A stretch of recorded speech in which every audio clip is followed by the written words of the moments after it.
이 땅에는 수많은 사람들이 죄를 짓거나 범죄했을 때에 심판을 받게 되는 경우들이 있는 것을 볼 수 있습니다. 그래서 법원에서는 끊임없이 쉬지 않고 많은 사람들이 재판 가운데 처하게 되는 것을 볼 수 있는 것이죠. 그러나 이러한 심판이 하는 역할은 무엇이냐면 어떤 특정한 사람들을 감옥에 넣기 위한 것이 아니라 이 땅 가운데 죄가 드러나도록 하는 것과 동시에 다시는 죄를 짓지 않도록 하기 위한 경고의 메시지가 있음을 우리가 분명히 알 수 있습니다.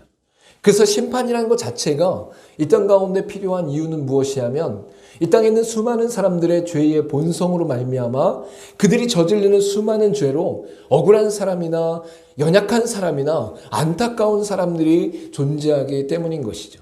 그래서 심판을 통해서 이 땅의 악인들의 죄가 드러나도록 하고 동시에 그가 죄가 드러남으로 말미암아 많은 사람들에게 경고의 메시지가 주어지게 되는 것을 볼 수 있는 것입니다. 특별히 성경 곳곳 가운데도 죄로 말미암아 심판 가운데 거하는 사건들이 끊임없이 나타나고 있는 것을 볼 수 있습니다. 특별히 대표적으로 창세기 가운데는 노아의 홍수 심판과 그 이후에 소돔과 고모라의 심판을 통해서 하나님의 심판이 이 땅 가운데 특별히 악인들과 죄인들 가운데 드러나게 됨을 분명히 말씀하고 있는 것이죠. 특별히 소돔과 고모라의 사건을 통해서는 불과 유황으로 그 도시 전체를 하나님의 심판 가운데 거하게 함으로 말미암아서 그들 가운데 하나님 앞에 범죄하는 것이 얼마나 하나님 앞에 심판받을 일인가, 징계받을 일인가를 분명히 깨닫게 하시는 것을 볼 수 있는 것이죠. 그래서 창세기 19장에 나타난 이 소돔과 고모라의 사건을 통해서 하나님께서는 끊임없이 이스라엘 백성들과 믿음의 사람들에게 하나님의 심판의 경고를 지속적으로 드러내고 있는 것을 볼 수 있는 것이죠. 여러분, 이 심판의 사건이 단순히 그 시대 가운데 소돔과 고모라를 멸하시는 사건으로 끝난 것이 아니라 이후에 수많은 이스라엘 백성들과 이방 나라들과 지금 이 시대를 살아가는 믿음의 백성들과 그렇지 않은 자들을 향해 하나님의 심판의 기준과 예시가 되고 있음을 우리에게 분명히 말씀하고 있는 것입니다. 로마서 9장 29절 말씀 가운데 또한 이사야가 미리 말한 바 만일 만군의 주께서 우리에게 씨를 남겨두지 아니하셨더라면 우리가 소돔과 같이 되고 고모라와 같이 같았으리로다 함과 같으니라 라고 분명히 말씀하고 있는 것이죠. 여러분, 하나님 앞에서 타락한 생명들은 끊임없이 죄와 사망 가운데 거하며 하나님 앞에 범죄하는 인생을 살아가게 되는 것이죠.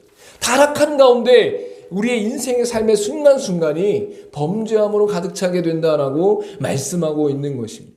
그러나 그때에 하나님께서 이 땅 가운데 씨를 보내주심으로 구원자를 보내주심으로 믿음의 역사가 일어나게 하심으로 말미암아 구원하시지 아니하였더라면 우리가 이 땅 가운데 소돔과 고모라와 같이 됐을 것이다 라고 말씀하고 있는 것입니다. 여러분, 소돔과 고모라가 의미하는 것은 하나님 앞에 타락한 민족과 백성에 대해 하나님의 심판이 임할 것을 단호하고 강력하게 전하고 있음을 분명히 말씀하고 있는 것이에요. 본성을 따라 행하는 죄악된 삶 가운데 그 모든 것들을 결국 하나님 앞에 하나님의 심판 앞에 서게 된다라고 말씀하고 있는 것이죠. 여러분, 그래서 이 땅 가운데 수많은 악인들과 죄인들이 떵떵거리며 사는 것 같고 권력을 잡고 있는 것 같고 재물을 붙잡고 있는 것 같고 자신의 안위와 욕심에 따라 모든 것을 취하는 것 같이 여기지만 결국 하나님의 심판이 소돔과 고모라의 불과 유황이 떨어진 것처럼 하나님의 심판이 그들 가운데 임한다라고 성경은 분명히 말씀하고 있는 거예요. 그래서 그리스도인들의 삶 가운데 소망으로 나타나는 것 중에 하나는 무엇이냐면 이 땅 가운데 손해보고 힘겹고 어려운 삶을 살아간다 할지라도 오직 하나님 앞에 정직과 신실함과 의로운 삶을 살아감으로 말미암아 하나님 앞에서 영원한 축복과 영원한 칭찬을 듣게 되어지는 은혜의 자유로 이끌림을 받게 되는 것이, 우리와는 다르게 혹시라도 이 땅 가운데 악인들이 끊임없이 죄악을 저지르고 하나님 앞에 범죄하는 일들이 일어나도 아무런 문제가 없는 것 같이 일어나는 그 현상 속에서도 우리가 절망하지 않는 이유는 그들은 결국 소돔과 고모라와 같이 하나님 앞에 심판당하는 역사가 일어나게 된다라고 분명히 말씀하고 있는 것이죠. 여러분, 특별히 이 소돔과 고모라의 사건이 아브라함에게 행하시는 하나님의 은혜의 역사, 즉 이삭을 약속하시는 그 사건 이전에 하나님께서 말씀하고 있음을 우리가 분명히 알 수 있어요. 아브라함과 아비멜렉의 사건이 일어나고 이제 이삭이 태어나는 사건이 일어나는데 그 구원의 역사 이전에 바로 소돔과 고모라의 심판의 역사를 다루고 있는 것이죠. 이것은 바로 하나님께서 영원한 구원과 언약의 역사를 이루어 가시는 과정 속에서 결국은 이 땅 가운데 하나님의 언약과 하나님의 긍휼하신 가운데 거하지 못하는 자들이 하나님의 심판 안에 거하게 될 것이다라는 것을 분명히 선포하고 있는 것입니다. 두 천사가 방문했을 때 이미 그들 가운데 어두워졌다라고 분명히 말씀하고 있습니다. 그리고 그들 가운데 타락상이 적나라하게 드러나고 있음을 우리에게 분명히 말씀하고 있는 것이죠. 그래서 창세기 19장 1절부터 11절 말씀에 어두워진 가운데 그들 가운데 유흥과 쾌락과 타락이 일어나게 되어지고 두 천사가 사람으로 현현하여 그 소돔과 고모라 땅에 들어갔을 때에 수많은 사람들이 이 두 천사를 향해 내게 허락해라 라고 하면서 그들을 애워싸고 내가 그들과 상관하리라 라고 하면서 남색과 쾌락과 또한 그들 가운데 성적인 타락이 드러나게 되는 것을 분명히 볼 수 있습니다. 우리가 함께 읽지 않았지만 오늘 19장 5절 가운데 이렇게 말씀하고 있는 것이죠.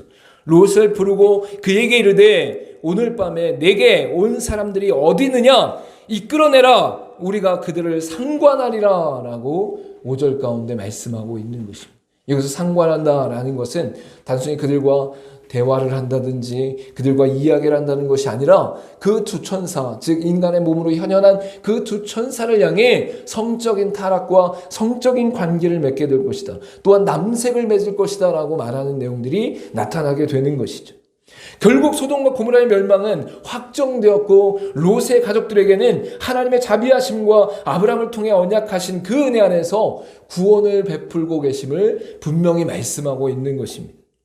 16절 뒷부분에 여호와께서 그에게 자비를 더하심이었더라 라고 말씀하시면서 롯의 가족들을 구원하시는 하나님의 자비가 나타나고 있음을 볼 수 있습니다. 29절 뒷부분에 보니까 하나님이 아브라함을 생각하사 롯을 그 엎으시는 중에서 내보내셨더라라고 말씀하고 있는 것이죠. 결국 롯과 두 딸이 구원을 받게 되어지는데 이것이 바로 아브라함을 생각했다. 아브라함과 맺은 언약을 생각했다. 아브라함과 맺은 언약을 지키시기로 하셨다라는 것을 말씀하고 있는 것이죠. 여러분, 이렇게 롯의 가족들이 소돔과 고모라로부터 구원받는 역사는 이 땅에 타락한 모든 세상 속에 하나님의 구원의 역사로 말미암아 믿음의 백성들이 건짐받는 역사로 비유되는 것을 볼 수 있습니다. 그것을 예표하고 있는 것을 알 수 있는 것이죠. 여러분, 지금도 세상 가운데 나가면 돈과 쾌락과 물질과 또한 명예와 권세 가운데 그들이 다른 사람을 폄하하며 다른 사람을 질투하며 다른 사람을 짓밟으며 살아가는 인생들이 끊임없이 나타나고 있는 것을 볼 수 있는 것이죠. 또한 겉으로 드러나지 않는다 할지라도 그 마음 가운데 그 영혼 가운데 또한 보이지 않는 모든 곳에서 죄악 가운데 거하는 인생들이 이 땅에 범죄함으로 나타나는 것을 볼 수 있는 것이죠.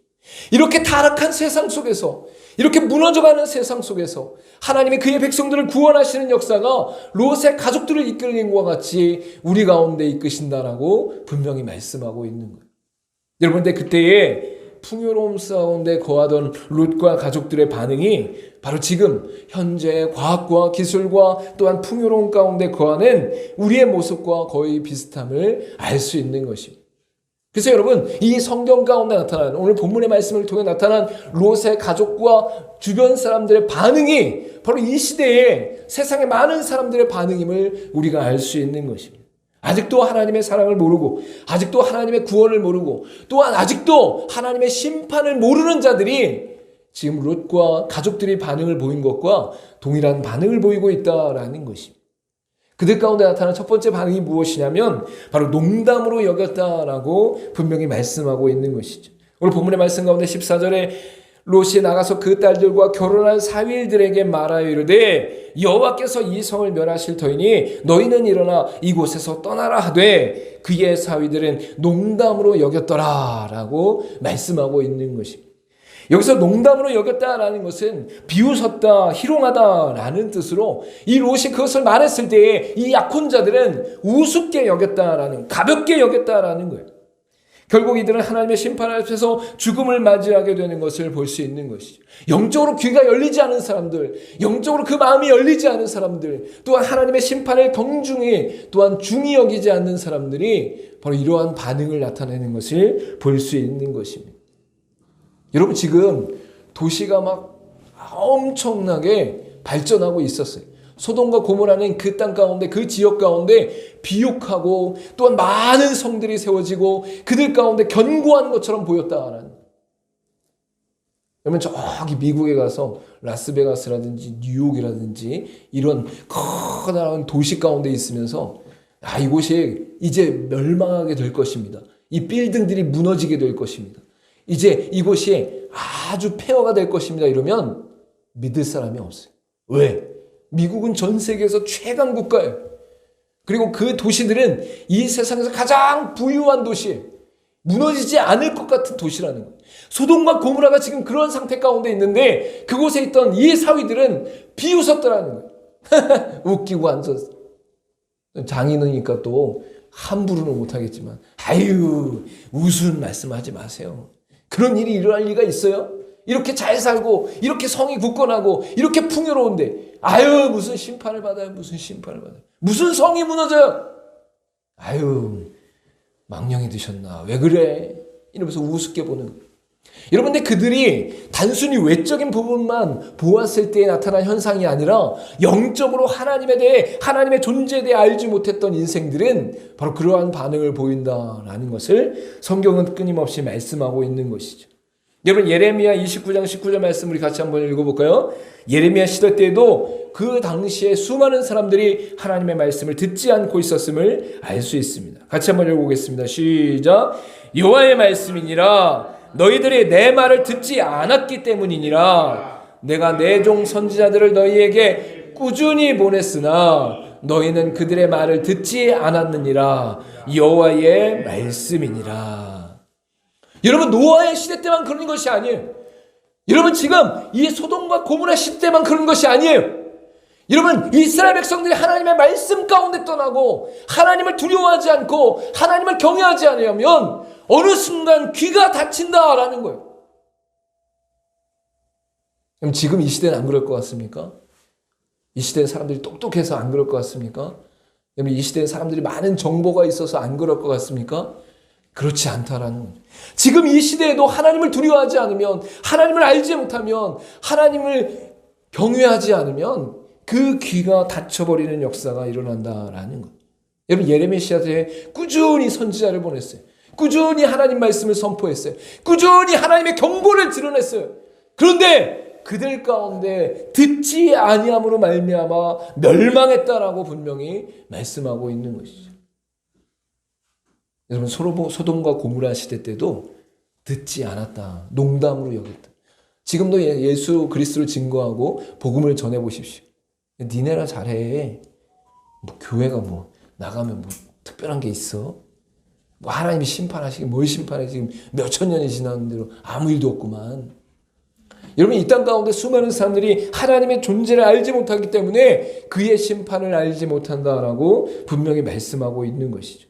여러분, 두 번째도 이 소돔과 고모라 땅 가운데 나타난 현상이 무엇이냐, 롯과 가족들에게 나타난 반응이 무엇이냐면 지체하고 우물쭈물했다라는 것이죠. 오늘 본문의 말씀 가운데 16절에 보니까 그러나 롯이 지체함에 그 사람들이 롯의 손과 그 아내의 손과 두 딸의 손을 잡아 인도하여 성 밖에 두었다라고 말씀하고 있는 것이죠. 여러분, 롯은 지금 풍요한 땅 가운데 거하고 있어요. 넘치는 성 가운데 거하고 있어요. 즐거움과 쾌락과 모든 것이 함께하는 놀라운 땅 가운데 거하고 있어요. 그래서 그 재물로 인해서 머뭇거리고 있었음을 우리가 분명히 알 수 있는 것이죠. 여러분, 이 소돔과 고모라 땅 가기 전에 이 롯은 목자들과의 다툼 속에서 아브람과 헤어지게 됩니다. 그 헤어질 때에도 비옥한 땅이었던 소돔을 선택하고 이동하게 되는 것을 볼 수 있는 것이죠. 우리 창세기 13장 10절과 13절 말씀 같이 한번 읽어보도록 하겠습니다. 시작. 이에 롯이 눈을 들어 요단 지역을 바라본즉 소알까지 온 땅에 물이 넉넉하니 여호와께서 소돔과 고모라를 멸하기 전이었으므로 여호와의 동산 같고 애굽 땅과 같았더라. 소돔 사람은 여호와 앞에 악하며 큰 죄인이었더라. 여러분, 이미 아브람과 롯이 헤어질 때 이 롯이 바라본 그 땅, 소돔 땅, 소알 땅이 너무 풍요롭고 여호와의 동산 같고 애굽 땅과 같이 넘치는 땅이었다는 거예요. 지금도 소돔과 고모라는 그렇게 재물이 많고 먹을 게 많고 풍족한 시대의 땅을 갖고 있었던 것이죠. 근데 그렇게 넘치는 땅이었음에도 불구하고 그 땅 가운데 있는 소돔과 고모라의 사람들은 악하였다라고 말씀하고 있어요. 큰 죄인이었다라고 말씀하고 있어요. 여러분, 이 땅 가운데 풍성하고 풍족한 게 중요한 게 아니라 우리가 하나님 앞에 어떠한 존재인가라는 것을 바르게 바라보는 게 중요해요. 지금 이 롯이 바라봤던 것은 풍족함이었어요. 재물이었어요. 그 땅 가운데 먹을 거였어요. 그 땅 가운데 성과 쾌락과 즐거움이었어요. 그런데 그가 보지 못한 것은 바로 그 땅 가운데 죄악과 악으로 말미암아 하나님의 심판이 있다는 사실을 보지 못했다라는 것이죠. 여러분, 하나님의 말씀보다 재물을 선택하는 인생이 바로 이 땅에 우리 눈에 보이는 게 좋게 선택하는 사람들의 판단이다라는 것을 우리가 분명히 알 수 있는 것이죠. 여러분, 마태복음 19장 21절과 22절 말씀 우리 같이 한번 읽어보도록 하겠습니다. 마태복음 19장 21절 22절 시작. 예수께서 이르시되 내가 온전하고자 할진대 가서 내 소유를 팔아 가난한 자들에게 주라. 그리하면 하늘에서 보화가 내게 있으리라. 그리고 와서 나를 따르라 하시니 그 청년이 재물이 많음으로 이 말씀을 듣고 근심하며 가니라. 어떤 젊은 청년이 부유한 자가 예수님께 와서 어떻게 해야 구원을 받을 수 있습니까? 라고 질문합니다. 그때 예수님께서 먼저 하나님의 율법을 지켜 행하라 라고 하니 이 청년이 내가 율법을 다 지켜 행했습니다 라고 고백하게 되는 것이죠. 그때 예수님께서 이 청년이 재물이 많음을 알고 그에게 내 소유를 팔아 가난한 자들에게 주어라 라고 말씀하고 있는 거예요. 그리고 나서 하늘의 보화가 내게 있다라고 말씀하고 있는 거죠. 너는 지금 이 땅 가운데 재물을 붙잡고 있고, 너는 이 땅 가운데 지금 부유함을 붙잡고 있고, 너는 지금 이 땅 가운데 넘치는 무엇인가를 붙잡고 있는데 그것을 가난한 자들에게 주어라. 그리하면 하늘의 보화가 가득 찰 것이다 라고 말씀하고 있는 거예요. 즉, 이 땅의 재물을 버리고 하나님의 구원을 선택해라, 하나님의 말씀을 선택해라, 하나님의 보화를 선택해라 라고 하였는데 이 청년은 근심하며 돌아갔다라고 말씀하고 있는 거예요. 왜? 재물이 많아서. 여러분, 이 땅 가운데 많은 사람들이 예수를 믿을 때에 예수 그리스도의 십자가의 사랑을 본받아 자신의 삶의 재물을 내어놓고 또한 자신이 갖고 있는 많은 것들을 다른 사람과 나누는 것에 대한 어려움과 불편함을 갖고 있는 것을 볼 수 있어요. 복을 받습니다. 부유하게 됩니다. 떵떵거리게 됩니다. 건강하게 됩니다. 하나님 책임져 주십니다 라고 하면 좋아하지만 예수 그리스도의 십자가의 은혜와 같이 예수 그리스도가 소외되고 가난한 자들과 함께한 것이 너희들의 모든 재물과 너희들의 이 땅 가운데 누리는 것들을 가난하고 어렵고 힘든 자들과 함께 나누라 라고 하면 마음이 불편해져. 힘들어져. 저도 먹고 살아야죠. 뭘 좀 이렇게 뒤에다가 보관하고 있어야 나도 좀 연말에 노년에 힘들지 않게 살 수 있죠. 이 땅에 부유함이 있어야 또한 다른 사람한테 떵떵거리며 살 수 있죠. 다른 사람한테 내가 밉보이지 않고 떵떵거리고 살려면 돈 좀 있어야 돼. 하나님을 믿는 사람들도 세상 사람과 다르지 않다라는 거예요. 그 가치관이, 그 세계관이 예수를 믿었어도 바뀌지 않는다라는 것이죠. 소돔과 고모라의 롯의 반응이 바로 이 시대 우리의 반응과 같다라고 말할 수밖에 없는 것입니다. 세 번째로 나타난 이 롯과 가족들의 반응 가운데 나타난 것이 무엇이냐면 자신이 원하는 대로 구했다라는 것을 볼 수 있습니다. 19절 말씀 가운데 주의 종이 주의 은혜를 입었고 주께서 큰 인자를 내게 베푸사 내 생명을 구원하시오나 내가 도망하여 산에까지 갈 수 없나이다. 두렵건대 재앙을 만나 죽을까 하나이다 라고 말하고 있는 것이죠. 여러분, 이 롯과 가족들이 자신의 삶 가운데 하나님이 구원하심으로 말미암아 이 하나님께서는 두 천사를 통해 산으로 도망가라 라고 말씀했으나 그 명령에 거부하고 자신들이 원하는 소활성으로, 가까운 성으로 자신들이 가기를 원한다라고 청하고 있는 것을 볼 수 있는 것이죠. 여러분, 자신이 생각하기에 육체의 연약함이나 소돔 성에 대한 미련 속에서 가까운 성으로 가길 요청하는 모습이 나타나는 것을 볼 수 있어요. 여러분, 그리고 산으로 가기 이전에, 그곳 가운데 멀리 가기 전에 내가 평화 가운데 거하는 그것이 오히려 낫다고 생각하는 부분이 나타나고 있는 것이죠. 하나님의 손길을 불신하고 자신의 생각을 우선시하는 모습이 바로 이들의 모습 가운데 나타나는 것을 볼 수 있는 것입니다. 여러분, 사도행전 3장 13절 말씀 우리 같이 한번 읽어보겠습니다. 시작. 아브라함과 이삭과 야곱의 하나님 곧 우리 조상의 하나님이 그의 종 예수를 영화롭게 하셨느니라.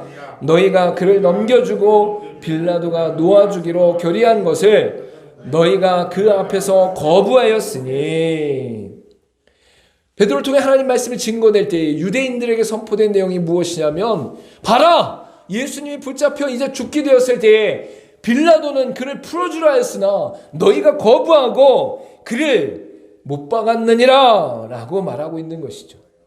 여러분, 구약 전체를 통해서 하나님께서 약속하신 메시아가 오셨음에도 불구하고 유대인들 가운데는 종교적 관념과 종교적 형식 가운데 바로 예수 그리스도를 부인하는 사건이 일어나고 있는 것을 볼 수 있습니다. 예수 그리스도가 진정한 메시아냐, 구원자냐 라는 것을 말씀 안에서 밝히기보다도 자신의 권위와 자신의 안전과 자신의 율법적인 행위 가운데 자신의 관점으로 예수님을 거부하게 되었다라는 것. 하나님의 손길을 불신하고 하나님의 말씀을 거부하는 태도가 바로 모든 시대 가운데 나타나고 있다라는 것이죠. 여러분, 지금 이 시대에도 믿는 자나 믿지 않는 자나 하나님 말씀대로 살려고 하는 자들이 거의 없는 것을 볼 수 있어요. 자신의 가치관, 자신의 경험, 자신의 지식, 자신이 알고 있는 세계관이 중요한 것이지 하나님의 말씀은 거기에 덧붙여 내가 이용하는 것이지 하나님 말씀이 절대적이지 않다라고 말하는 사람들이 많이 있다라는 거예요. 어떻게 할 수 있습니까? 하나님의 말씀과 내 삶의 가치가 부딪혔을 때 대부분의 사람들은 자신의 가치를 붙잡게 된다라는 것. 하나님의 말씀을 붙잡음으로 말미암아 자신의 가치와 자신의 신념과 자신의 재물과 자신의 이 땅에 누리는 것들을 내어놓는 것에 고민하며 그것을 선택하지 않는다라는 것이죠. 그것으로 적나라하게 알 수 있다라는 것. 이렇게 롯과 가족들은 농담으로 여기고 지체하며 우물쭈물하고 자신이 원하는 대로 구하는 연약함 가운데 있었습니다. 우리의 모습과 별반 다르지 않아요. 우리도 하나님 말씀을 들었을 때 그것이 하나님의 말씀인 줄 알고 온전히 붙잡고 온전히 순종하느냐? 그렇지 않더라는 것. 하나님의 말씀이 우리 가운데 떨어졌을 때 지체하는 경우들이 얼마나 많습니까? 내가 하기 싫으면, 내 마음에 불편하면, 내가 손해를 보면, 내가 원하지 않으면 하나님 말씀을 행하는데 얼마나 지체하게 되는 거예요. 그리고 말씀에 주셨음에도 불구하고 우리는 하나님 말씀에 불신하고 하나님 말씀을 거부하는 일들도 우리의 삶 가운데 나타나는 것이죠. 그럼에도 불구하고 하나님의 자비하심과 구원하심과 언약하심 가운데 바로 하나님의 역사가 그들 가운데 나타났음을 우리가 분명히 알 수 있습니다. 첫 번째로 나타나는 것은 무엇이냐면 내게 속한 자들이 있느냐? 롯에게 질문하면서 사위들과 자녀들을 구원하시려고 하는 질문을 던지고 있는 것을 볼 수 있습니다. 여기서 중요한 것은 무엇이냐면 하나님의 구원하심은 하나님의 기뻐하심 가운데 그의 주권 가운데 있지만 하나님께서는 이 땅 가운데 하나님이 구원하시는 자들을 통해 내게 속한 자들이 있느냐, 즉 이 말은 세상에 속한 자가 아니라 하나님께 나올 자가 있느냐, 하나님께 속한 자가 있느냐라고 질문하고 있는 것이죠. 하나님에 대한 반응 가운데 하나님 앞에 온전히 나올 수 있는 자들이 분명히 이 땅 가운데 있다라는 거예요. 여러분, 전도해 보십시오. 여러분이 전도하면 어떤 사람은 거부하고 어떤 사람은 받아들입니다. 어떤 사람은 그것에 대해 완전히 무시하지만 어떤 사람은 그것이 어떠한 것인지 궁금해합니다. 그리고 하나님 앞에 초청했을 때에 뜻하지 않게 하나님 앞에 나오는 자들도 있음을 알 수 있어요. 우리는 누가 하나님께 속해 있는지 몰라요. 그러나 하나님께서는 끊임없이 믿음의 사람들을 통해 이 땅 가운데 구원받을 자들이 있다, 이 땅 가운데 출수할 자들이 있다, 이 땅 가운데 하나님께 나올 자들이 있다. 그러니 너희가 결정하지 말고 너희 삶의 주변 가운데 있는 사람들을 하나님께 속한 자들이 아닌가 살피며 나오게 하라 라는 것이. 여러분 아가서 6장 3절 말씀을 같이 한번 읽어보겠습니다. 시작. 나는 내 사랑하는 자에게 속하였고 내 사랑하는 자는 내게 속하였으며 그가 백합화 가운데에 그 양떼를 먹이는도다. 아가서는 바로 하나님과 하나님의 백성들이 사랑하는 가운데 서로를 아끼며 살아가는 그 관계를 말씀하고 있는 거예요. 물론 그 본질적인 것은 솔로몬과 술람미 여인 가운데 사랑을 표현한 것이지만 성경 전체의 주제 가운데 이 아가서의 고백은 내가 내게 속하였고 네가 내게 속하였다. 즉 요한복음 15장 가운데 나타난 예수님이 내가 너에게 내 안에 거하고 너희가 내 안에 거함으로 말미암아 많은 열매를 맺을 수 있다라고 말씀하시는 그 속함의 원리를 말씀하고 있는 것이죠. 여러분 세상 가운데 지금 믿지 않는 사람들 중에서도 하나님께 속한 자들이 있다는 거예요. 그것은 하나님만 아시는 거예요. 믿는 자들은 순종함으로 나아가 그들이 누군지 그들에게 나아가 하나님 말씀을 증거하는 거예요. 지금 롯이 자녀들과 그 다음에 사위들을 향해 하나님이 심판하심을 전한 것 같이 여러분도 어디에 가든지 여러분의 가족과 친구와 이웃과 여러분의 관련된 자들에게 하나님이 살아계신다 증거하는 거예요. 구원은 누가 하셔요? 그의 기뻐하신 가운데 하나님의 주권 안에서 행하시는 거예요. 우린 누군지 몰라. 하나님의 말씀에 순종하여 나가 증거하는 것이 우리의 순종이며 우리의 의무이며 우리가 하나님 앞에서 행해야 할 바다라고 말씀하고 있는 것이죠. 요한일서 4장 6절 말씀 우리 같이 한번 읽어보겠습니다. 시작.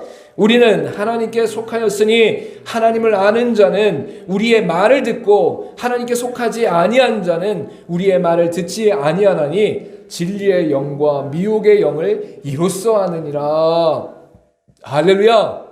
하나님께 속한 자들은 하나님의 말을 들음으로 말미암아 하나님 앞에서 진리의 영이 소생하게 되는 것을 볼 수 있는 것이죠.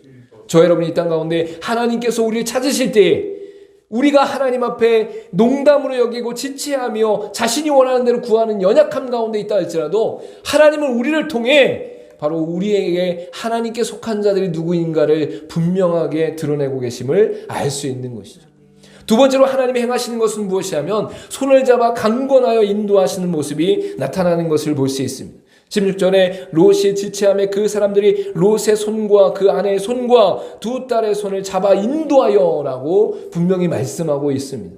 소돔과 재물에 대한 미련 속에 갈등하던 롯과 가족들을 강권하여 이끄심을 우리가 분명히 알 수 있는 것이죠.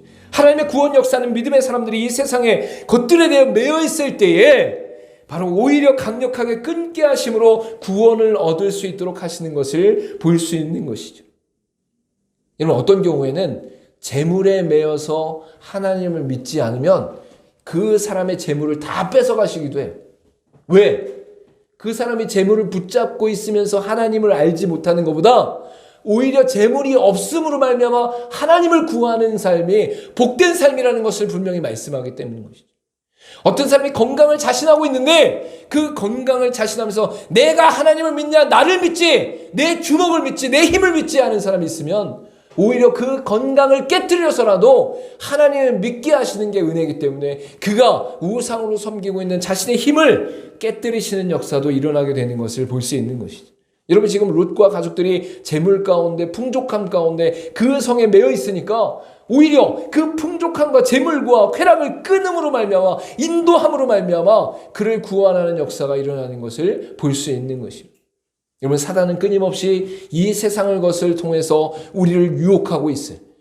세상에 수많은 것들을 통해 하나님이 없는 것 같이 또한 이 땅의 풍요가 마지막인 것 같이 우리를 붙잡고 있다라는 거예요. 그러나 하나님은 도리어 우리를 이 세상의 것을 끊음으로 말미암아 하나님께 이끄시는 역사가 일어나는 것을 볼 수 있는 것이죠.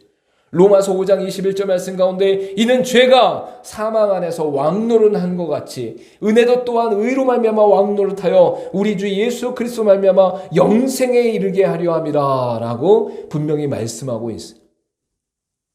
그 말씀 프리터물에 성경 구절이 안 나타나는데 로마서 5장 21절입니다.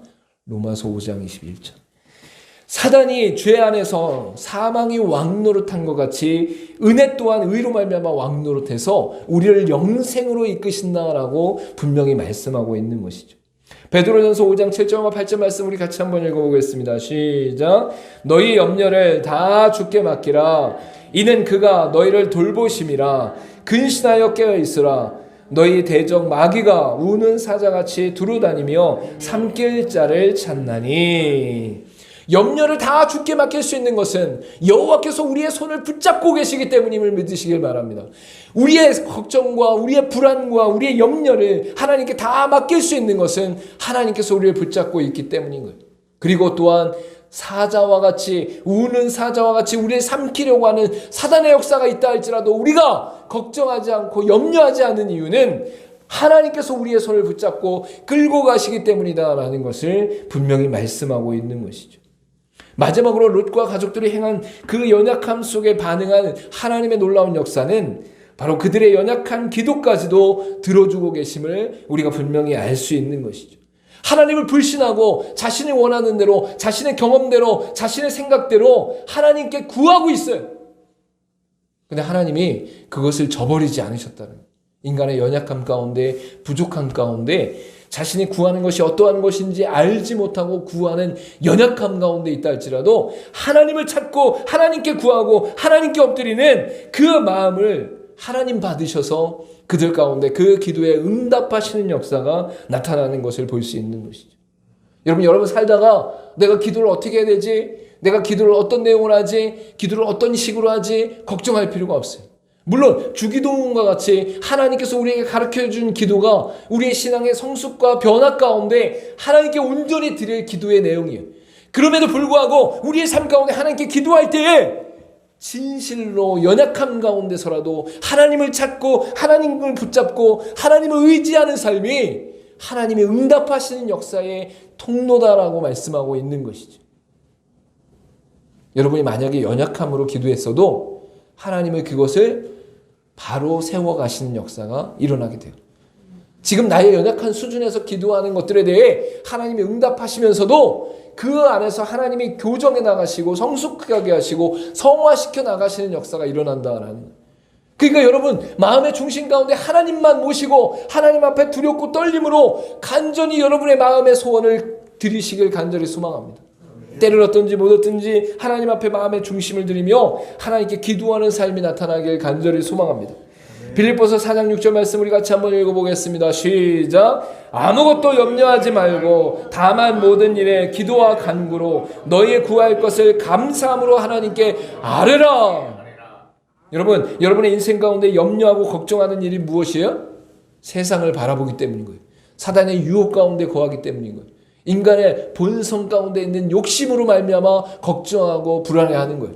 근데 하나님이 뭐라고 말씀하십니까? 너희가 염려함 가운데 거하지 말고 기도와 간구로 너희 구할 것을 감사함으로 아뢰라. 감사함으로 아뢰는다는 것은 무슨 말이냐면 하나님께서 여러분의 기도를 땅에 떨어뜨리지 아니하신다라고 말씀하고 있는 거예요. 그래서 기도하는 자들은 왜 감사할 수밖에 없느냐? 하나님이 이미 내 기도에 응답하시기로 약속하셨고 하나님이 지금 이 순간 내 눈에 보이지 않는다 할지라도 앞으로 하나님이 내 삶 가운데 이 기도에 응답하시는 역사, 오히려 더 풍성하게 부어주시는 역사가 있기 때문에 감사하게 된다라는 거예요. 지금 내 눈앞에 보이지 않는다 할지라도, 지금 내 손에 붙잡히지 않는다 할지라도 내 기도에 응답하시기로 한 하나님께서 내 삶의 기도의 내용들을 가지고 이미 주시는 역사를 약속하셨기 때문에 감사할 수밖에 없다라는 것이죠. 우리 마지막으로 로마서 8장 26절 말씀을 같이 한번 읽어보도록 하겠습니다. 시작. 이와 같이 성령도 우리의 연약함을 도우시나니 우리는 마땅히 기도할 바를 알지 못하나 오직 성령이 말할 수 없는 탄식으로 우리를 위하여 친히 간구하시니라. 여러분, 우리의 연약함이 어디까지 나타납니까? 기도를 어떻게 할지 모른다는 거예요. 우리가 어떤 기도 내용으로, 어떤 기도의 과정으로, 어떤 기도의 형식으로 나갈지 모른다는 거예요. 그런데 우리의 연약함을 다 아시는 하나님께서, 성령께서 친히 탄식하며 함께 기도하시는 역사가 일어난다는 거예요. 여러분, 우리가 기도의 연약함이 어떻게 늘어나요? 몸이 아프면 그냥 몸 아픈 대로 하나님 몸이 아파요. 아픈 몸을 고쳐주세요. 기도할 수밖에 없는 게 우리의 연약함이라는 거예요. 하나님, 우린 돈이 없어요. 가난해요. 힘들어요. 하나님, 저 사람을 내가 미워하고 있어요. 어려워요. 라고 기도하는 게 우리의 연약함 속에 나타나는 기도의 최선이라는 거예요. 그래도 괜찮다. 왜? 성령께서 친히 우리를 위해 탄식하시면서 함께 기도하시는 가운데 예수 그리스도의 장성한 분량까지 하나님 앞에 기도할 수 있는 은혜의 역사를 우리를 이끌어 가신다라는 거예요. 우리가 기도하고 엎드릴 때에 하나님께서 우리를 놓지 않으시고 우리를 붙잡고 계신다라고 분명히 말씀하고 있는 것이죠. 여러분, 지금도 세상은 타락함 가운데 하나님의 말씀을 농담으로 여기고 자신이 붙잡고 있는 것들 때문에 지체하면서 우물쭈물하고 또한 자신이 원하는 대로 경험대로 지식대로 구하는 내용들이 끊임없이 나타나고 있습니다. 그게 우리의 연약함이고 우리의 죄악됨이고 우리의 범죄함이에요. 그러나 하나님께서는 우리에게 속한 자가 누구냐라고 말씀하시면서 끊임없이 그의 백성을 찾고 계시며 또한 하나님의 백성들이 이 땅 가운데 재물과 물질과 자신의 경험과 지식과 욕심에 따라 붙잡고 있는 것을 끈으로만 말미암아 하나님의 은혜 가운데 이끄시며 또한 우리가 연약함으로 기도할 때 어떤 것을 기도해야 할지 모를 때 하나님 앞에 엎드리고 기도하는 그 모습만으로도 하나님이 역사하시며 인도하시며 응답하시며 또한 성령의 탄식함으로 우리를 바르게 이끌어 가신다. 바르게 기도하게 하신다. 또한 성숙됨으로 하나님 앞에 나아가게 하신다라는 것을 분명히 말씀하고 있습니다. 아멘. 여러분, 이 땅 가운데 심판도 멸망도 오히려 우리에게 은혜인 것은 그것을 통해 하나님 앞에 더욱더 온전하게 바르게 서게 하시는 하나님의 열심이 있기 때문임을 잊지 마시길 바랍니다. 또한 그 안에서 날마다 기뻐하는 저와 여러분 되기를 간절히 소망합니다. 기도하도록 하겠습니다.